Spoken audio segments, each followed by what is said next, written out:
আসসালামু আলাইকুম প্রিয় বন্ধুরা। নারায়ণগঞ্জের ঐতিহ্যবাহী বন্দর উপজেলার সেই কদম রসুল মাজারে মেলা বসছে, 1 মাসব্যাপী মেলা হয়। সেই মেলায় যাচ্ছি। প্রথমে আমরা বাসা থেকে বের হয়ে নবীগঞ্জ ঘাটে আসছি। ঘাট পার হয়ে মাজারের উদ্দেশ্যে রওনা দিয়েছি। মাজারের পিছন সাইডটা দিয়ে আসছি, তার আমার সামনের সাইডে অনেক মানুষ, অনেক ভিড়, এই জন্য একটু পিছন সাইডটা দিয়ে ঢুকছি।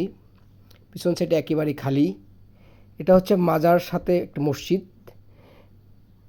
পিছন দিয়ে ঢুকলে ডান পাশে মসজিদ পড়বে, আর বামের পুরোটাই, সামনেটা পুরোটাই একটা মাজার।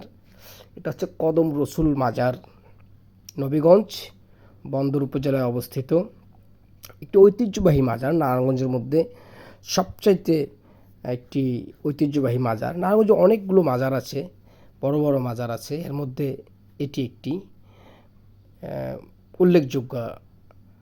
এই মাজারে দেখতে পারতেছেন খুব সুন্দর কারুকাজ করা, এবং এটা হচ্ছে আপনার সমতল থেকে প্রায় 40 থেকে 50 ফুট উঁচুতে, 50-এর বেশি হবে, 50-60 ফুট উঁচুতে অবস্থিত এই মাজার শরীফটা। অনেক মানুষ, হাজার হাজার মানুষ হয়। এটা মেলা বসছে এখান থেকে একদম শীতলক্ষ্যা নদীর পার পর্যন্ত।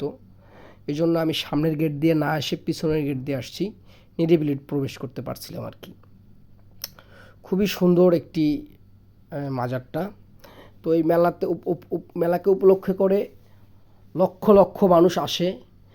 এই 1 মাসে এই শুক্রবারের দিন আপনার নবীগঞ্জ ঘাট থেকে এই মাজার অবধি আসতে কারো কারো 2 ঘন্টাও লেগে গেছে।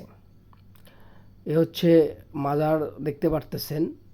পৃথিবীতে হরেক রকম মানুষ, নানান রঙের মানুষ, নানান মনের মানুষ, এক একজন এক এক সিলসিলার, এক একজন এক এক পদবীর।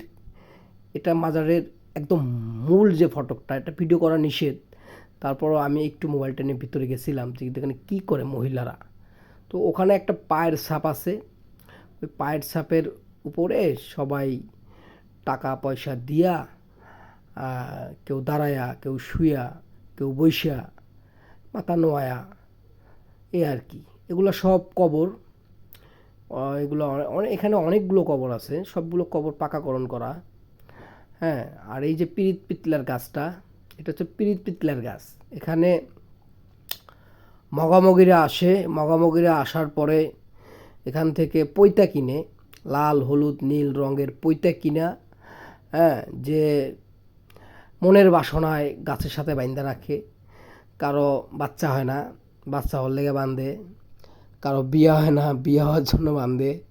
প্রেমিক প্রেমিকা আসে, তুমি আমাকে ছেড়ে যেও না ওগো সোনা, বেঁধে রাখো। ওরা ওখানে বাইন্ধা রাখে পৈতা। এ হচ্ছে অবস্থা, কুসংস্কার।